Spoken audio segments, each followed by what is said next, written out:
This is just a sample of the audiobook. To get the complete audiobook, access the link posted in the first comment.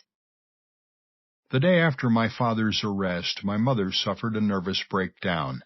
For the next few days she did nothing but sob hysterically and point at the wall and scream, "Damn relatives! Damn relatives! They are nothing but trouble!"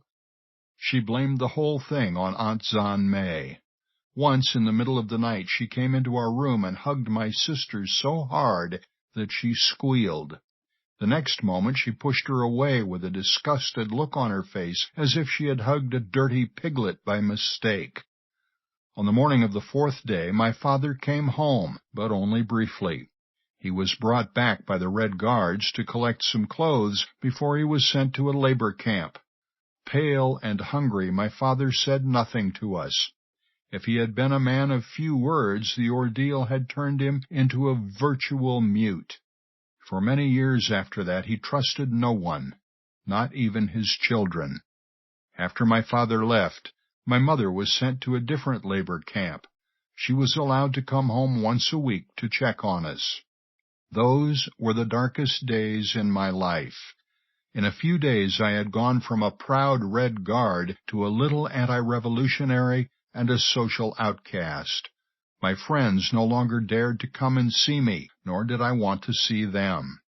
Feeling ashamed and fearful that other Red Guards might attack me, I did not want to go out any more and spent most of my days in the apartment with my sister. With my parents gone, I became the man of the house and had to learn quickly the basic skills of survival. I learned to cook barley porridge for my sister and me, and to wash clothes and to clean the apartment. As days went by, I was amazed that I was doing so well with cooking and housework, and was proud that I took care of my sister as a big brother.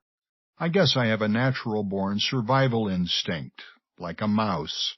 The mouse always survives and even prospers in his small way, because he is the most tenacious of all creatures, even though he is probably also the most unfortunate and most despised animal. After 2 long months in the labor camps, both my father and my mother were temporarily released. The Iron Soldiers could not find enough evidence to charge them as anti-revolutionaries, so they were released as comrades who needed further education, which meant that they were still considered problematic. But despite the shadows still hanging over their heads, my parents' release immediately made all the difference in my world. I again became a little revolutionary. The day after my parents came home, I put on my Red Guard silk armband once more and joined Snivel and Baby Dragon in the headquarters of the Great Wall Fighting Team. Again, I tried to do the kind of revolutionary activities that I had done before, reading posters, attending struggle rallies, etc. But I soon found that the experience of being a little anti-revolutionary for 2 months had changed my attitude toward revolution permanently. The ordeal deepened my doubt about the great leader and the Cultural Revolution.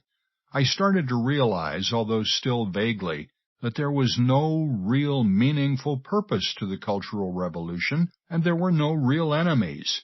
The great leader himself probably was as confused as I was, and he did great wrongs to people like Chunky and my father who would have gladly given their lives for him.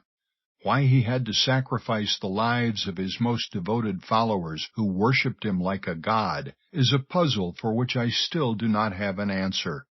But one thing I knew for sure, I no longer cared about the meaningless revolution. Outwardly, though, I had to continue to participate in the revolution and to act as the little ardent revolutionary I had been before.